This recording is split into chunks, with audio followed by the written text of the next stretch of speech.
We're in the basement of Willard Library, and I am standing almost exactly where the first ghost sighting in 1937 took place.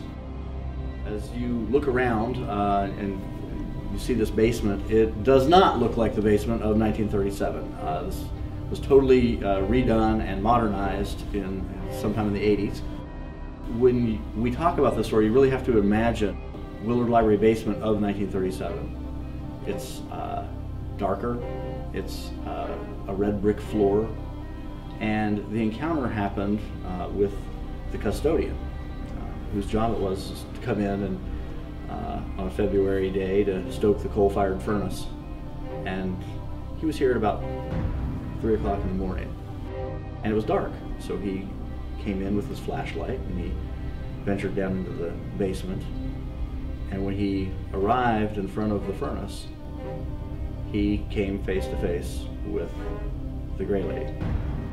He was the first person to not only see the ghost, but to identify the ghost as being female.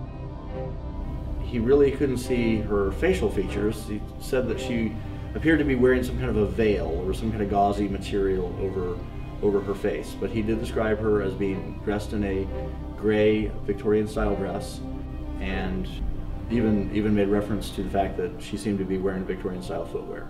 He was not at all pleased about encountering a ghost. He realized that she was a ghost when he could see right through her, and then she kind of disappeared.